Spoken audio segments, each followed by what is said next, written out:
राजधानी दिल्ली से सटे गुरुग्राम में 20 वर्षीय युवती पर आरोप लगे हैं कि उसने एक ही साल के भीतर 7 अलग अलग लोगों पर अलग अलग समय पर रेप करने का आरोप लगाया है, जिसकी शिकायत भी थाने में दर्ज है। हालांकि बाद में कुछ मामलों में युवती ने शिकायत वापस ले ली है, मगर अब एक नया मामला सामने आया है, जिसमें एक युवक ने युवती पर आरोप लगाया है कि डेटिंग ऐप के जरिए हुई मुलाकात के बाद महिला ने पहले शारीरिक संबंध बनाए और फिर रेप केस में फंसाने की धमकी देकर शादी कर ली। जब पीड़ित ने थाने जाकर शिकायत दी तो पहले से दर्ज मामले की बात भी उजागर हो गई। सर, मैं एक लड़की से मिला था, उसकी एज है तकरीबन 20 साल। उसके डेटिंग ऐप के थ्रू मिला था सर मैं। तो सर अगले दिन से सर मिला था, अगले दिन हम मिलने चले गए। ठीक है, तो उसके मतलब जस्ट 3-4 घंटे बाद ही उसने मेरे को परेशान करना स्टार्ट कर दिया सर। दिन में 150 कॉलें की उसने। सर मैं इतना हैरेस हो गया था सर, मैं उसकी कंप्लेंट लिखवाने पुलिस स्टेशन भी गया। पुलिस स्टेशन में मेरी कोई सुनवाई नहीं हुई। वहाँ कौन से पुलिस स्टेशन गए थे? सिटी थाना में। अच्छा। हाँ जी। तो सर मेरे पास कोई ऑप्शन नहीं बचा था। उसने शादी का बोला तो सर मेरे पास कोई ऑप्शन नहीं बचा था। उसने बोला कि मेरे घर पे फ़ोन कर दिया पापा को। तो ये बोला कि मैं आपके लड़के पे रेप का केस डाल दूंगी। तो सर मेरे पास कोई ऑप्शन नहीं बचा भाई शादी के अलावा। तो सर 24 अगस्त को मैंने शादी करनी पड़ी मेरे को। सर उसके बाद हमारी लड़ाइयाँ हुई। इसने सर 4 सितंबर को एक और कंप्लेंट दे दी मेरे खिलाफ रेप की। तो पुलिस वालों ने शायद शादी हो गई थी उस वजह से वो एप्लीकेशन खारिज कर दी। तो सर यही है। और बाद में पुलिस स्टेशन जाके मेरे को पता चला कि सर इसने 7 रेप केस पहले डाल रखे हैं, सेम यही पैटर्न सब। अच्छा, कितने दिन हुए थे आपको उससे मिले? सर मेरे को एक ही दिन हुआ था, अगले दिन हम मिलने चले गए थे। हाँ। और तीसरे चौथे दिन हमारी शादी हुई थी। फिजिकल रिलेशन आपके साथ उसका हुआ था? नेक्स्ट डे हुआ था। हाँ जी। उसके बाद उसने हरास करना स्टार्ट किया। 20 साल की युवती 7 युवकों को झांसे में ले चुकी है और उनके खिलाफ दुष्कर्म का मामला दर्ज करवा चुकी है। एक शातिर युवती से उसकी दोस्ती 20 अगस्त 2021 को डेटिंग ऐप के जरिए हुई, जिसके बाद दोनों में शारीरिक संबंध बने और बस शुरू हो गया शातिर लड़की का पुराना खेल।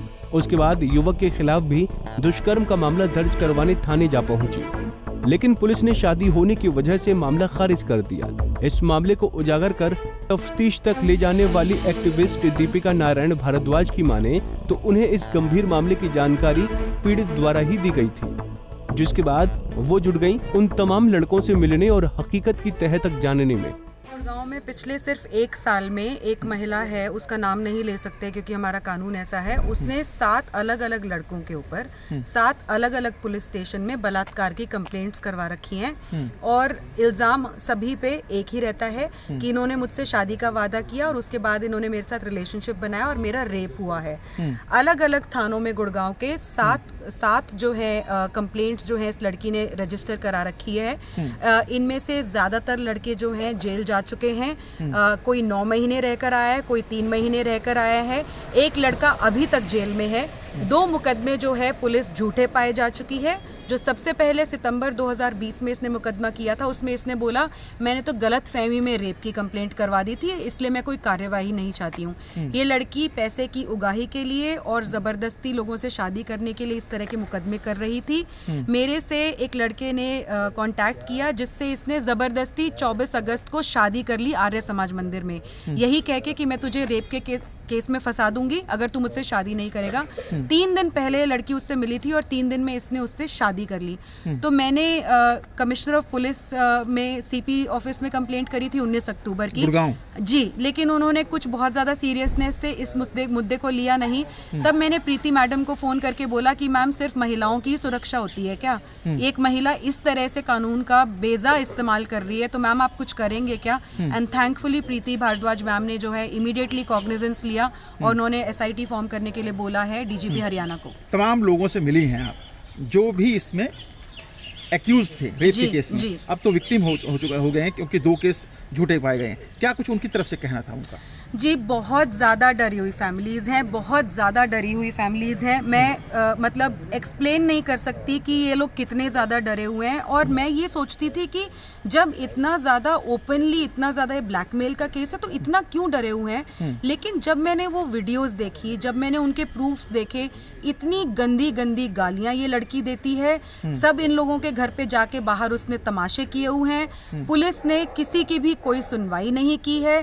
इस वजह से ये लोग सारे के सारे शांत बैठ जाते थे। सबको पता होता था कि अब इसकी एक नई कंप्लेंट है उस लड़के के ऊपर। आपस में काफी लोगों ने एक दूसरे की मदद भी की कि प्रूफ्स दिए, एविडेंस दिए, उसी वजह से 2 मामले कैंसिल भी हुए। लेकिन बहुत ज्यादा डरे हुए लोग हैं क्योंकि कानून ये 2 पुलिस वालों को लाइन हाजिर करवा चुकी है।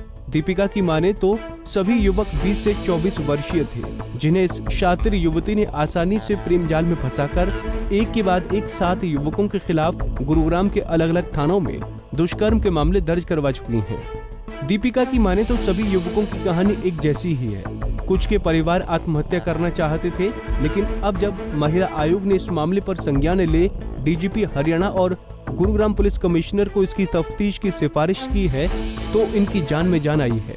7 में से 2 मामले झूठे पाए गए। मामले झूठे पाए जाने के बाद पुलिस को आरोपी के खिलाफ 182 की कार्यवाही कर उसे सबक सिखाना चाहिए, मगर ऐसा न करके पुलिस द्वारा सेवा, सुरक्षा और सहयोग जैसे नारे की धज्जियां साफ तौर से उड़ाई जा रही हैं। बहरहाल मामले की जांच के बाद एसआईटी के गठन की बात कही जा रही है। देखना होगा कि पुलिस जांच में क्या सच उजागर होता है।